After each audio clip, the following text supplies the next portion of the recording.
Good talk. Oh. What were your thoughts on this year's event? I know last year, obviously, y'all were testing this out, coming to the field house. And what do you think of this? I mean, honestly, you know, me being here my first year and having the Memphis Madness the first 2 years, it's just different. You know, those two events were so major. It was hard to kind of repeat that and top that. But these events are cool because it's more personable being in the field house because you're right on top of the fans and everybody can kind of touch you. So it's still a pretty cool event because it's both of us together, you know, the men and women in an intimate setting. What are your takeaways? I wouldn't say you're riding the highs and lows of the women's game more than the men's, but you're certainly bearing into it. Just how fun was that for you to get to watch the women kind of go at it? Yeah, because I'm not familiar with the team this year like I've been in the past, which I will be. I'll be coming over to practices. So I was very happy to see them out there playing, you know, and just being a fan. What were some of your takeaways from the scrimmage you guys had? That it was just fun. Nobody really played seriously, but that's, you know, that was just the event because we had a very hard practice this morning.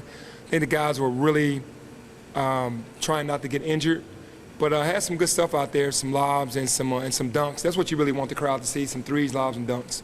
Did anyone win the unofficial dunk contest out there for you? Probably Tyrese Hunter. You know, being his height, being able to get up there and dunk it like that. I'm sure he shocked a bunch of people with his verticality. He can jump. Did you know he could fly like that? Like, I was surprised to see the pro day number, 39.5-inch vertical. You know, when he was at Iowa State, he had some major dunks, but when you see it in person, it's pretty impressive. I know we have Ja Morant with the Grizzlies.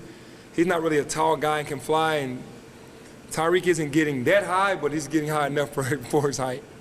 You have a few guards on this team that, you know, can kind of get up there. Obviously, you had Jalen Young last year, but, you know, this year you have Tyrese and Jared Harris. I mean, you haven't had this kind of athleticism at the guard spot, you know, a lot of times in tenure. You know, what does it mean to have that this year? Yeah, it's always good when your guards are athletic because, you know, usually they're getting downhill and can finish in traffic. That's something that, to me, major guards are supposed to do. The good guards are finishing traffic, and with that athleticism, they'll have an advantage in that area.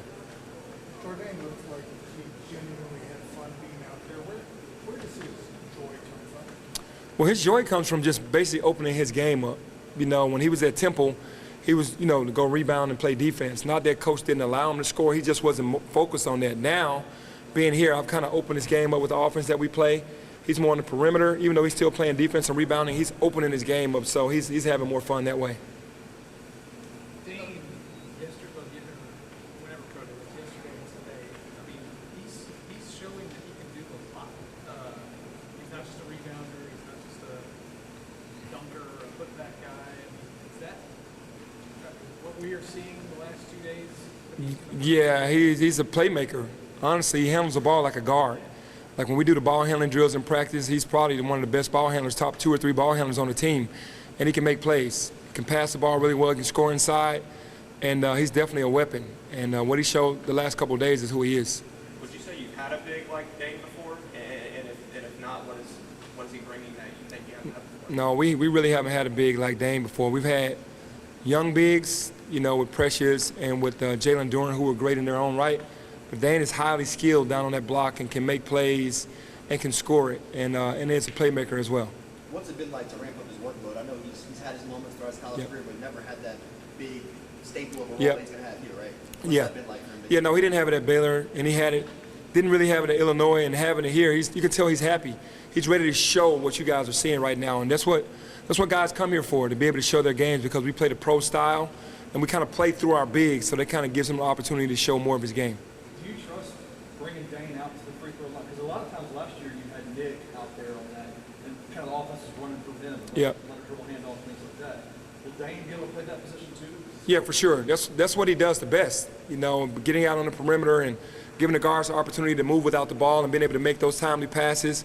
And then if he doesn't have a pass, he can beat his man one-on-one and make another play. So that's definitely going to be a weapon for us for sure. It feels like for the first time in a while, you have a guy in Kobe Rogers who is more or less just automatic if you give him any space at all. I mean, personally, I can't remember the last time we've had that since maybe Lester, and even that's kind of arguable.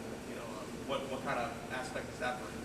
Yeah, I was blessed 3 years ago to have Landers Nolly, Tyler Harris, and Lester Quinones. And those guys can shoot, but Kobe Rogers is scary. And Tyler Harris is probably one of the best shooters I've ever seen. Kobe Rogers is on that level. I mean, that's saying a lot. And Landers Nolly can shoot it too, but every time the ball leaves Kobe's hand, man, you think it's going in. It's a beautiful shot. It's effortless, and it does feel great to have a guy that can really open that offense up for us and make teams have to really account for him on the floor. Even with Colby at your disposal, are you going to rely on the 3-ball less, more? Or, I think it's a balance. I think there's a balance in what we do.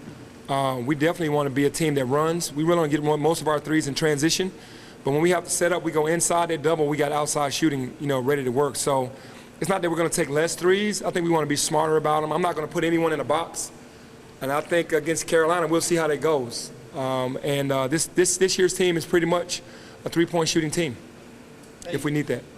Oh, go ahead. My bad.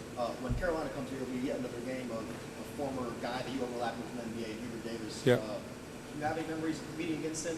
Yeah, Hubert. It was always great playing against Hubert because he's a tough competitor, but also one of those guys that played the game the right way.